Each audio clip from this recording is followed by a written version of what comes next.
السلام علیکم ورحمۃ اللہ وبرکاتہ۔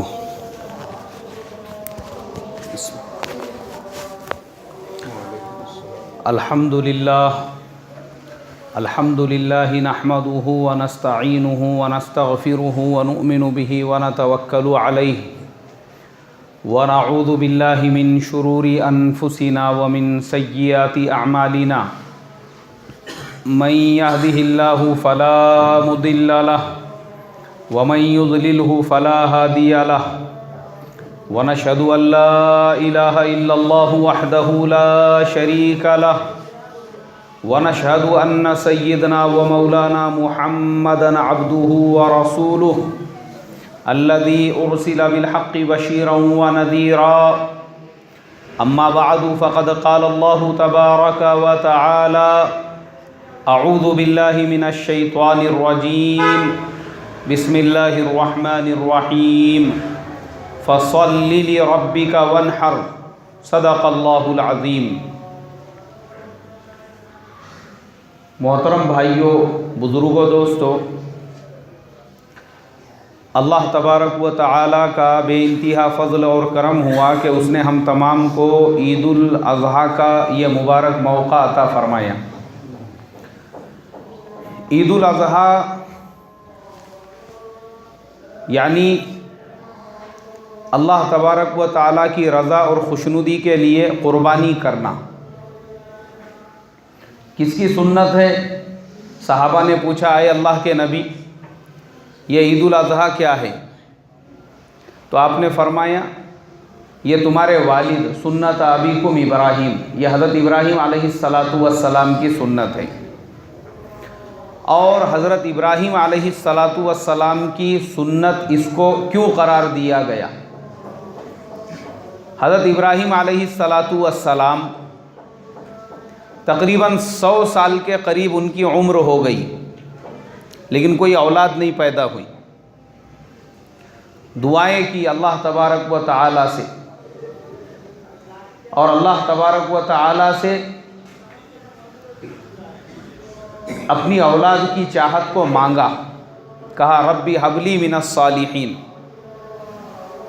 ربی حبلی من الصالحین، اے اللہ مجھے نیک اولاد عطا فرما۔ تو قرآن میں اللہ تبارک و تعالیٰ نے اس واقعے کا نقشہ کھینچا ہے۔ جب حضرت ابراہیم علیہ السلام نے دعا کی اللہ تبارک و تعالیٰ سے ربی حبلی من الصالحین، تو کہا کہ فبشرناہ بغلام حلیم، اللہ تبارک و تعالیٰ نے پھر ان کو ایک بردبار، سمجھدار، نیک بیٹے کی خوشخبری عطا فرمائی۔ اور الحمدللہ حضرت اسماعیل علیہ السلام وہ پیدا ہوئے۔ پیدا ہونے کے بعد چونکہ اللہ تبارک و تعالیٰ اپنے نبیوں کا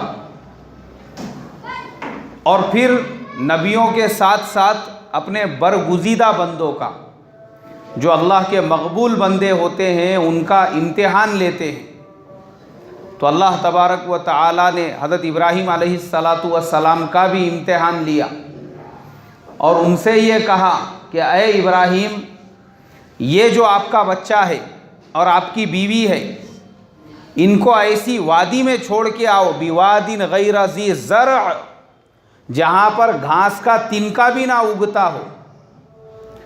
اب حضرت ابراہیم علیہ السلام اپنے بیٹے حضرت اسماعیل، جو معصوم بچے ہیں، ابھی بہت چھوٹے ہیں، اور اپنی بی بی ہاجرہ، دونوں کو ملک شام سے لے کر چلے۔ آپ لوگوں کو کچھ میں جغرافیکل اور ہسٹوریکل ڈیٹیلز بتاتا ہوں تو آپ کو سمجھ میں آئے گا کہ حضرت ابراہیم علیہ السلام کہاں کے رہنے والے تھے۔ حضرت ابراہیم علیہ السلام کی پیدائش عراق کی تھی۔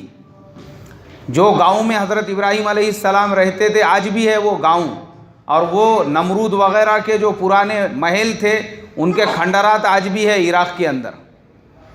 تو حضرت ابراہیم علیہ السلام عراق کے رہنے والے تھے، وہیں ان کی پیدائش ہوئی تھی۔ پھر وہ عراق سے ہجرت کر کے ملک شام پہنچے، اور پھر اپنے زندگی کا ایک بڑا حصہ انہوں نے ملک شام اور وہ زمانے میں جو شام تھا، سیریا جسے آج ہم لوگ کہتے ہیں، اس لیے کہ دنیا میں انبیاء علیہم الصلاۃ والسلام کا سب سے بڑا علاقہ یا سب سے بڑی جو سرزمین ہے وہ ملک شام ہی ہے۔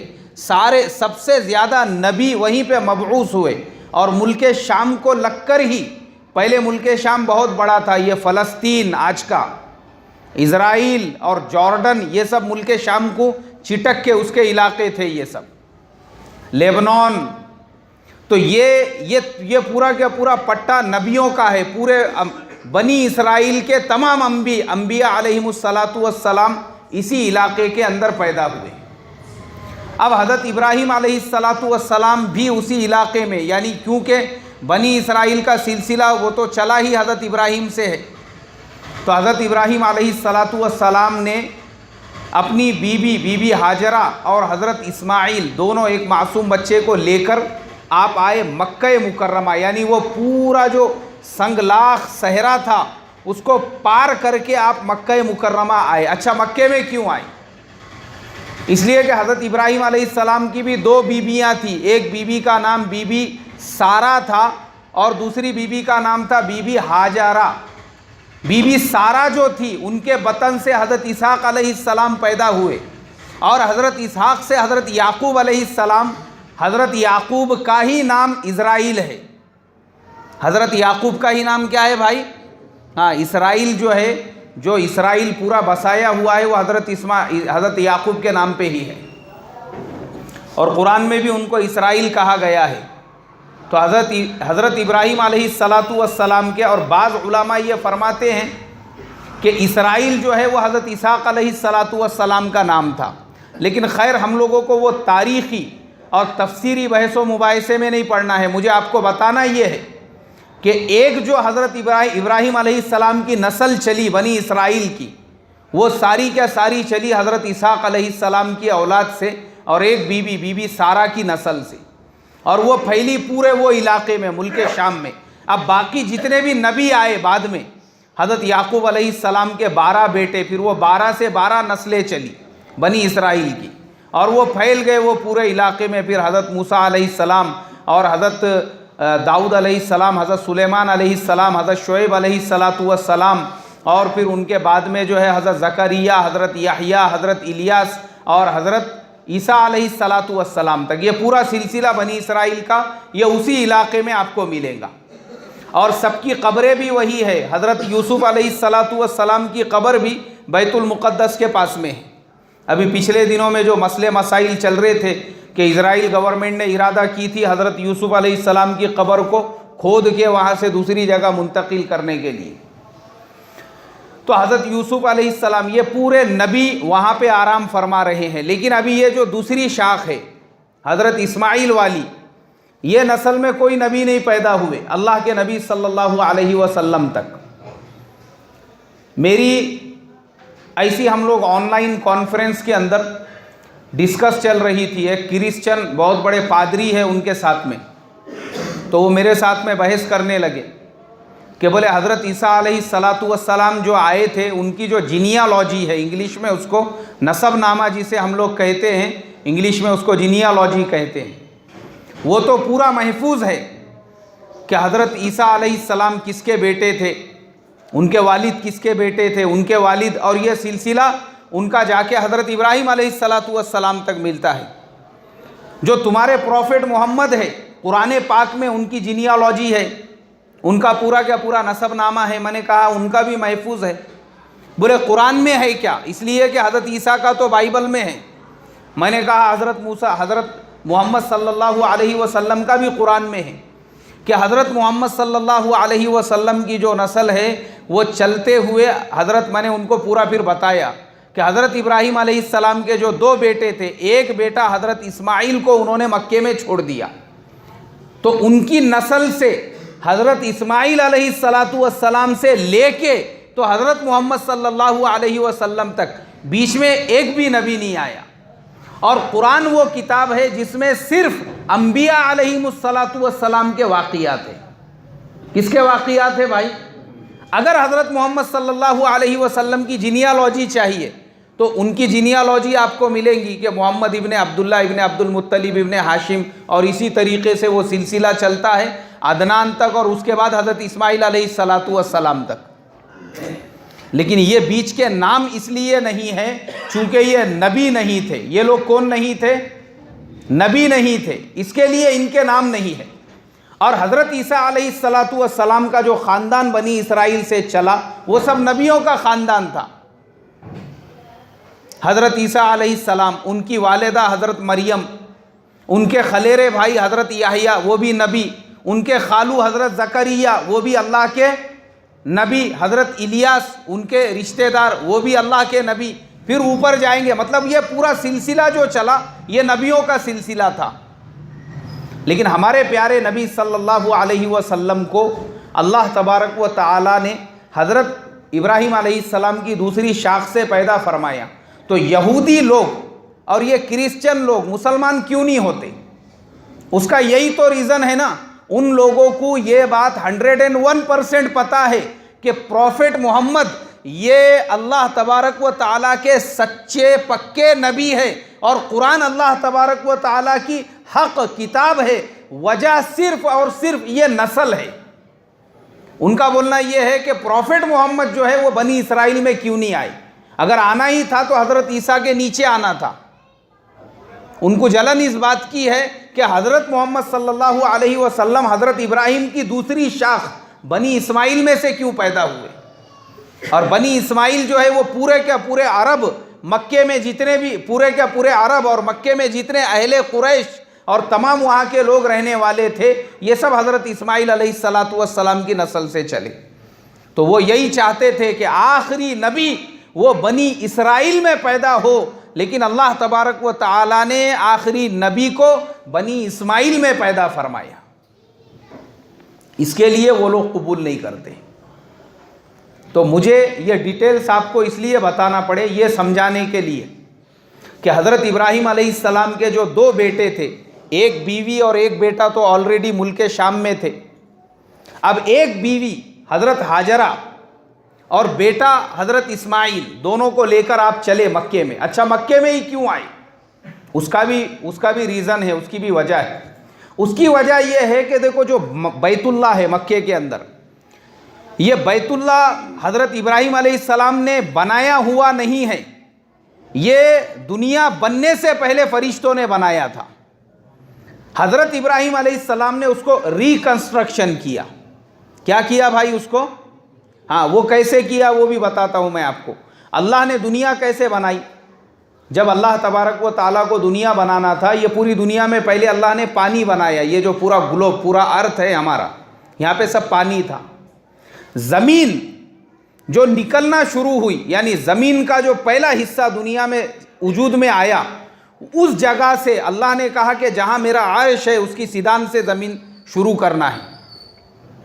اللہ نے حکم دیا تو زمین وہاں سے نکلنا شروع ہوئی جہاں سے اللہ تبارک و تعالیٰ کے عرش کی کیا ہے بھائی؟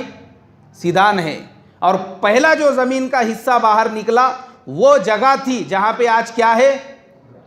کعبۃ اللہ ہے۔ زمین کے بیچوں بیچ دنیا کے بت کدوں میں پہلا وہ گھر خدا کا، ہم پاسباں ہیں اس کے، وہ پاسباں ہمارا، جو پہلا اتنا حصہ نکلا۔ اور اللہ نے زمین کے بیچوں بیچ ایسے نکالا۔ میں آج کی سائنس اور ٹیکنالوجی کا شکریہ ادا کرتا ہوں، ان کو تھینک یو ویری مچ بولتا ہوں۔ آج کا جو سائنس ہے، آج کی جو ٹیکنالوجی ہے، کہ آج کی سائنس اور آج کی ٹیکنالوجی نے اسلام کو سمجھنے کے لیے اتنی آسانیاں پیدا فرما دی۔ جو چیزیں قرآن پاک میں 1450 سال پہلے اللہ نے نازل کی تھی، آج کا سائنس اور آج کی ٹیکنالوجی ہم لوگوں کو آسانی سے وہ چیزیں سمجھا رہے ہیں۔ پہلے زمانے میں اگر سمجھانے کو جاتے تو زبان سے سمجھ میں آ سکتی تھی کہ یہ باتیں نہیں آتی تھی۔ ابھی میں آپ کو اگزامپل دیتا ہوں۔ گوگل ارتھ، گوگل کا جو ایک ایپ ہے یا گوگل کا ایک فنکشنالٹی ہے اس کو گوگل ارتھ کہتے ہیں۔ آپ گوگل ارتھ کو دیکھو، جہاں پر بیت اللہ ہے وہ گوگل ارتھ میں جو ہماری دنیا ہے، پورا جو گلوب ہے، وہ ایسا آپ کو ایک گیند کی طرح سے، ایک فٹ بال کی طرح سے نظر آئے گا۔ لیکن جہاں بیت اللہ ہے وہ پوری دنیا کے بالکل سینٹر میں آپ کو نظر آئے گا، پورے ارتھ کے ایک دم بالکل ایک دم سینٹر میں.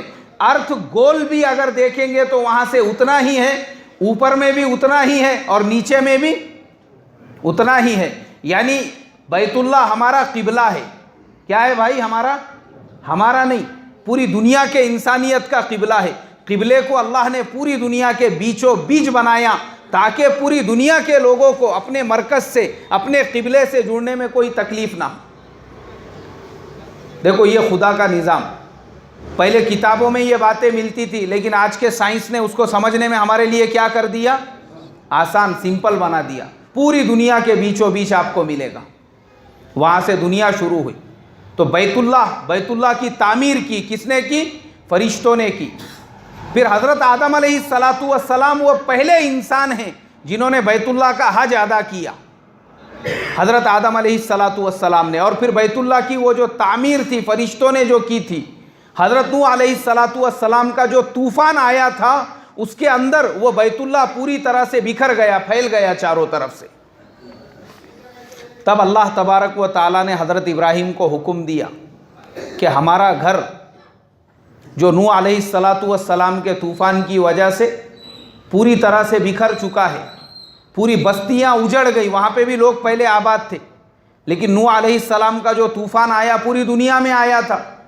اس لیے وہ طوفان کی وجہ سے بیت اللہ کی دیواریں زمین دوز ہو گئی, بیت اللہ کے پتھر جو ہے وہ بکھر گئے, اور اسی طریقے سے بیت اللہ کا نام و نشان بھی ختم ہو گیا. صرف جو فاؤنڈیشن تھا بیت اللہ کا, زمین کے اوپر جو بنیادیں تھی وہ باقی رہ گئی. اب حضرت ابراہیم علیہ السلام جو ہے وہ اپنے بیٹے حضرت اسماعیل کو لے کر پہنچے, اور انہوں نے حضرت اسماعیل علیہ السلام اور بی بی ہاجرہ کو وہاں پہ چھوڑ دیا اور وہاں سے نکل گئے. اس لیے کہ اللہ تبارک و تعالیٰ نے وعدہ کیا تھا کہ ہم بیت اللہ کی دوبارہ تعمیر کرائیں گے ان کے ذریعے سے. اب جب جن کے ذریعے سے کرانا تھا ان کی پرورش کرنے کی بھی ذمہ داری کس کی تھی بھائی؟ اللہ کی. ابراہیم علیہ السلام تو نکل گئے, بی بی ہاجرہ وہاں پہ بیت اللہ کے قریب میں, اور روایتوں میں ملتا ہے پانی ختم, کھانا ختم. بی بی ہاجرہ جو ہے وہ صفا مروہ کے درمیان میں سعی کرنے لگی کہ کوئی انسان نظر آئے گا, مگر وہ ایسا سنگلاخ صحرا تھا, وہاں پہ چاروں طرف ریت اور بغیر درختوں کے پہاڑ, جس کو قرآن میں کہا بواد غیر ذی زرع, ایسی وادی جہاں گھاس کا تنکا بھی نہیں اگتا تھا. حضرت اسماعیل علیہ السلام زمین پہ بیٹھے ہوئے رو رہے ہیں بیت اللہ کے بالکل سامنے. اب بیت اللہ تو ابھی بنا نہیں تھا, صرف فاؤنڈیشن تھا اتنا, اور انہوں نے اپنے پیروں کی ایڑیوں کو رگڑنا شروع کیا تو اللہ تبارک و تعالیٰ نے ان کے پیروں کی ایڑیوں کی رگڑ سے زمزم کے کنویں کو وجود بخشا. زمزم کا پانی جو ہے وہ زمین سے ابلنے لگا. بی بی ہاجرہ جو صفا مروا کے درمیان میں سعی کر رہی تھی, ادھر سے ادھر, سعی کہتے ہیں دوڑنے کو. سعی کسے کہتے ہیں بھائی؟ ہاں, وہ دوڑ رہی تھی, کبھی ادھر تو کبھی ادھر سے ادھر, تاکہ کوئی انسان نظر آئے جو ہماری مدد کر سکے. مگر جب کوئی انسان نہیں نظر آیا تو بی بی ہاجرہ نے دیکھا کہ میرا بیٹا جہاں بیٹھا ہوا ہے وہیں سے زمین کے نیچے سے کیا ابل رہا ہے؟ پانی ابل رہا ہے. تو بی بی ہاجرہ آئی دوڑتی ہوئی اور انہوں نے اس پانی کو رکنے کا حکم دیا. اسے کہا کہ زمزم, وہ پانی وہیں پہ جمع ہو گیا, رک گیا وہیں پر. ورنہ علماء فرماتے بی بی ہاجرہ اس پانی کو رکنے کا اگر حکم نہیں دیتی وہ پانی پوری دنیا میں پھیل جاتا تھا. اور وہی حضرت اسماعیل علیہ السلام کے پیروں کے ایڑیوں کے رگڑ کی برکت ہے آج پوری دنیا کے اندر سینکڑوں سالوں سے وہ پانی پیا جا رہا ہے, لیکن کبھی اس میں کمی نہیں ہوئی. اور آج کے سائنٹسٹ کہتے ہیں کہ بڑے بڑے بیماریوں کا علاج وہ زمزم کے پانی کے اندر ہے. اسی لیے آپ دیکھیں گے بہت سارے حاجی جو یہاں سے جاتے ہیں ان کو یہاں پہ بلڈ پریشر کی, شوگر کی پرابلم ہوتی ہے, لیکن جیسی وہاں پہ جانے کے بعد وہ زمزم کا پانی پینا شروع کرتے ہیں ان کے بدن میں ایک نئی طاقت آ جاتی ہے. بہت سارے جو ویل چیئر پہ جاتے ہیں وہ ویل چیئر چھوڑ کر پیروں سے چلنا شروع کر دیتے ہیں وہاں پر. تو اللہ نے وہ پانی کے اندر ایسی طاقت رکھی. اب جب حضرت اسماعیل علیہ السلام کی عمر تھوڑی بڑی ہو گئی, قرآن میں فرمایا فلما بلغ معہ السعی, قال یا بنی انی ارا فی المنام انی اذبحک فانظر ماذا تری قال یا ابت افعل ما تؤمر ستجدنی ان شاء اللہ من الصابرین۔ حضرت ابراہیم علیہ السلام نے خواب دیکھا، وہ اپنے بیٹے کی قربانی کر رہے ہیں۔ وہ آئے واپس اپنی بیوی کے پاس، اپنے بیٹے کے پاس۔ اب چونکہ اللہ تبارک و تعالیٰ کو اس علاقے کو آباد کرنا تھا، تو جب پانی نکل گیا تو وہ زمانہ ایسا تھا جہاں پانی، وہاں پہ بستی بس جایا کرتی تھی۔ جیسی زمزم کا پانی جمع ہوا تو قبیلہ جرہم کے لوگ وہاں سے گزر رہے تھے۔ انہوں نے دیکھا کہ یہاں پرندے ہیں، یہاں پہ ہرن وغیرہ نظر آ رہے ہیں جو پانی پی رہے ہیں۔ وہ لوگ بھی آئے، آنے کے بعد وہ پوری بستی آباد ہو گئی۔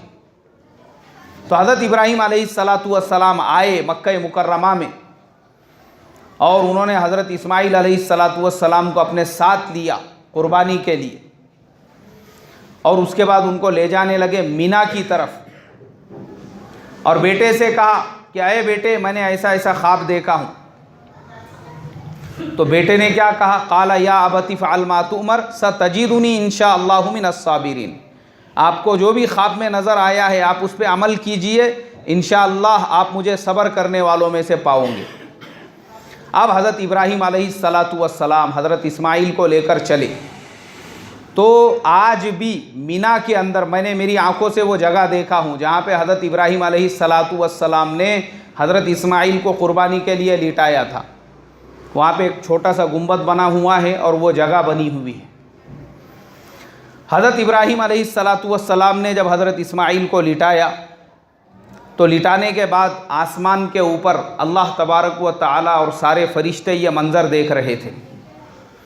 اللہ تبارک و تعالیٰ نے کہا حضرت جبریل علیہ السلام سے کہ جبریل، ہم اسماعیل کو ذبح کرانا نہیں چاہتے، ہم تو ابراہیم کا امتحان لے رہے تھے کہ اس کے دل میں وہ بیٹے کی محبت زیادہ ہے جو 100 سال کی عمر میں پیدا ہوا، یا پھر ہماری محبت زیادہ ہے۔ تو پتہ یہ چلا کہ بیٹے کی محبت زیادہ نہیں ہے، کس کی محبت زیادہ ہے؟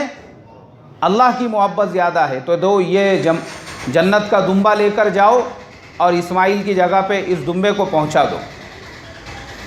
اب حضرت ابراہیم علیہ السلام جو تھے انہوں نے حضرت اسماعیل کو لٹایا، چھری ان کے ہاتھ میں، اور یہ جو تکبیر تشریق ہم لوگ پڑھتے ہیں یہ حضرت ابراہیم کی سنت ہے۔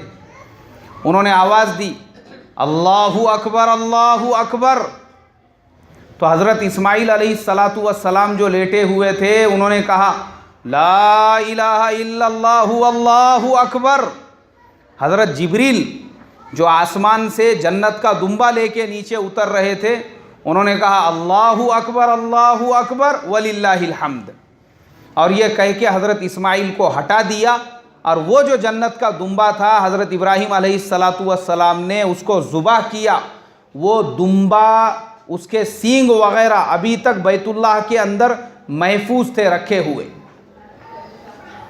لیکن بیت اللہ کے اوپر جب حجاج ابن یوسف نے حملہ کیا، بیت اللہ کو آگ لگا دی گئی، اس وقت میں وہ جو دمبا تھا اس کے سینگ وغیرہ جل گئے، ورنہ وہ ابھی تک محفوظ تھے اس کے اندر۔ تو میرے محترم بزرگوں، اللہ تبارک و تعالی انسان کی قربانی امتحان کے لیے لیتے ہیں۔ کائے کے لیے لیتے ہیں؟ یہ دیکھنے کے لیے کہ میرے بندے کے دل میں اللہ کی محبت زیادہ ہے یا مال کی محبت یا چیزوں کی محبت۔ اب حضرت ابراہیم اور حضرت اسماعیل کے واقعے سے ہم کو کیا پتہ چلا؟ اسی لیے علامہ اقبال رحمۃ اللہ علیہ نے اپنے شعر کے اندر کہا ہے کہ یہ فیضان نظر تھی یا کہ مکتب کی کرامت تھی، سکھائے کس نے اسماعیل کو آداب فرزندی۔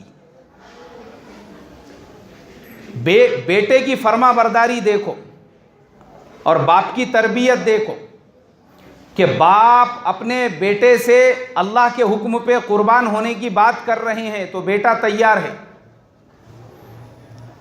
اور بیٹے میں بھی فرما برداری اور باپ میں بھی اپنے بیٹے کی ایسی محبت۔ اس سے ہم کو یہ پتہ چلتا ہے کہ ہمارے زمانے میں آج ہر مسلمان وہ بھی حضرت اسماعیل کے جیسی فرما بردار اولاد چاہتا ہے۔ ارے بھائی چاہتا ہے کہ نہیں چاہتا ہے؟ ہر مسلمان یہ چاہتا ہے کہ میرا بیٹا بھی جیسے حضرت اسماعیل سے حضرت ابراہیم نے ایک مرتبہ کہا کہ بیٹے میں تجھے اللہ کے نام پہ قربان کرنا چاہتا ہوں، تو کہا قال یا ابت افعل ما تؤمر، اے ابا تم کو جس چیز کا حکم ملا ہے اس پہ عمل کرو۔ ہر باپ یہ چاہتا ہے کہ میرا بیٹا بھی ایسا کرے، لیکن ہمارے زمانے کا باپ وہ حضرت ابراہیم کے طریقے پہ عمل کرنے کو تیار نہیں ہے۔